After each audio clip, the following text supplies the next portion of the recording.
Assalamualaikum warahmatullahi wabarakatuh. Bertemu kembali dalam perkuliahan Manajemen Keuangan Syariah di pertemuan yang kelima. Pada kesempatan kali ini kita akan membahas tema tentang penilaian investasi syariah. Mari kita awali pertemuan kali ini dengan sebuah pertanyaan. Jika Anda memiliki uang kas sebesar 100 juta rupiah, apa yang akan Anda lakukan dengan uang tersebut? Silakan diskusikan dengan teman sekelompok yang telah ditentukan pada pekan lalu. Investasi adalah menanamkan modal ke dalam bentuk aset dengan harapan akan menghasilkan return di kemudian hari. Jika kita perhatikan, ukuran antara modal dengan return lebih besar daripada modal. Itu artinya return yang diharapkan adalah keuntungan yang diperoleh oleh investor. Sebagai seorang muslim, kita harus melakukan investasi secara syariah. Apa sebenarnya yang dimaksud dengan investasi syariah? Pada dasarnya, segala jenis investasi itu adalah dibolehkan di dalam Islam, kecuali apabila investasi tersebut mengandung unsur riba, atau ada unsur spekulasi dan gambling di dalamnya, atau berinvestasi pada barang atau produk yang diharamkan, dan atau berinvestasi pada bisnis yang mengandung ketidakpastian, dalam istilah fikihnya disebut dengan gharar. Proses berinvestasi di dalam syariah ada beberapa tahapan.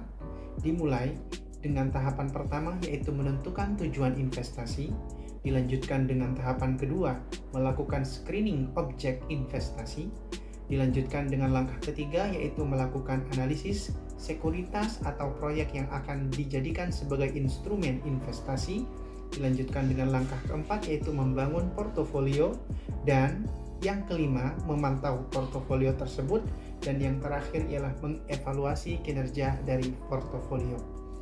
Ada beberapa alat analisis yang bisa kita gunakan untuk menilai sebuah investasi itu layak dilakukan atau tidak.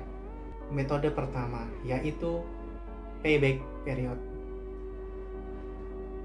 Payback period ialah metode untuk menghitung berapa lama waktu yang dibutuhkan agar modal yang kita investasikan itu kembali kepada kita secara utuh.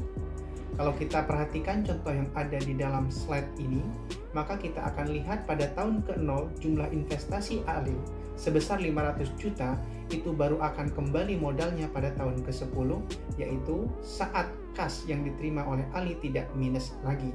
Maka dapat kita simpulkan bahwa payback period menggunakan rumus modal investasi awal dibagi dengan jumlah arus kas per tahun, itu akan menghasilkan periode yang dibutuhkan untuk kembalinya modal.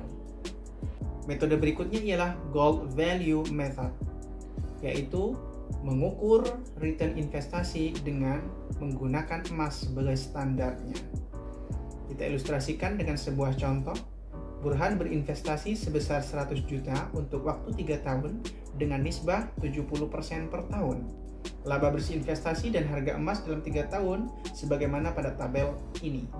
Pada tahun pertama, arus kas yang diterima oleh Burhan ialah 70% dari 30 juta. Yang ketika dibagi dengan harga emas pada saat itu ialah mendapatkan 20 gram emas. Kalau kita perhatikan di sini, investasi awal emasnya ialah 100 juta dibagi dengan 1 juta pada tahun ke-0 menghasilkan 100 gram emas.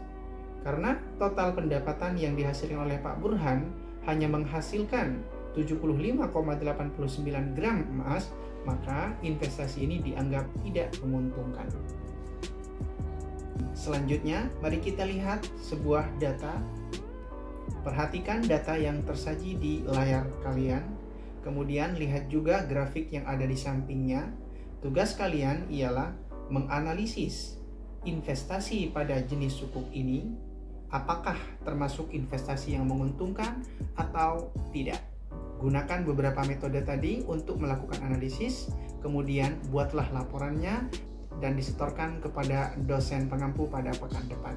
Demikian perkuliahan pada kesempatan kali ini. Kita akhiri dengan membaca doa bersama. Berdoa selesai. Assalamualaikum warahmatullahi wabarakatuh.